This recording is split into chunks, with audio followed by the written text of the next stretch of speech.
Кыргыз-Темиржолу – это главная транспортная артерия нашей страны. В последнее время в СМИ стали появляться публикации о переходе этого стратегического госпредприятия в частные руки, что вызвало бурную негативную реакцию со стороны профсоюза железнодорожников. Мы поняли, что целью акционирования является смена формы собственности.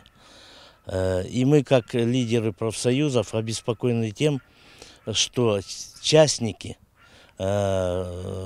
акционеры оставят при себе только прибыльные производства, а остальные, не приносящие доходы, будут просто ликвидированы, а работники и рабочие железной дороги будут выброшены на улицу, а имущество будет просто-напросто распродано. В феврале этого года работники профсоюза организовали внеочередную конференцию. Сегодня в очередной раз мы столкнулись с намерениями прихватить Кыргызскую железную дорогу путем акционирования.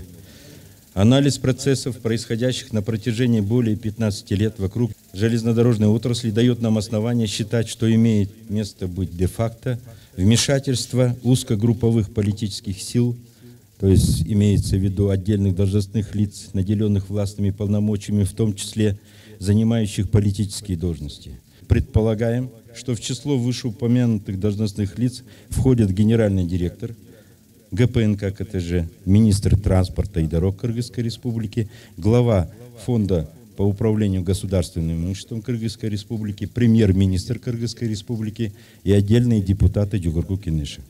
Прояснить ситуацию в Министерстве транспорта и Фонде госимущества не удалось, поскольку принципиального решения об акционировании ГП Кыргыз-Темиржолу еще не принято. Однако этот вопрос активно обсуждается как в парламенте, так и в правительстве.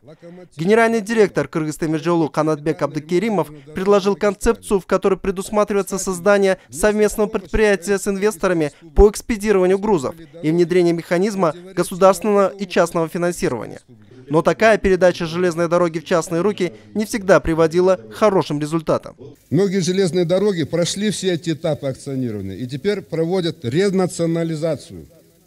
Так, например, эстонская государственная железная дорога в 2001 году продала 66% капитала английским и американским инвесторам. В 2007 году ренационализирована железную дорогу, выплатив инвесторам сумму в 2 раза превышающую первоначальную. В 2009-2010 году Австралия национализировала железные дороги. Понимаете, они все сначала акционировали, потом, когда до них дошло, когда они уже поработали определенное количество лет, они поняли, что если ты хочешь, чтобы это была стратегическая магистраль, осталась у государства, ее надо назад вернуть. Предложенная концепция развития прошла без учета мнения 4000-го коллектива кыргызских железных дорог. Хотя идея акционирования вызывает обоснованные опасения у подавляющего большинства сотрудников.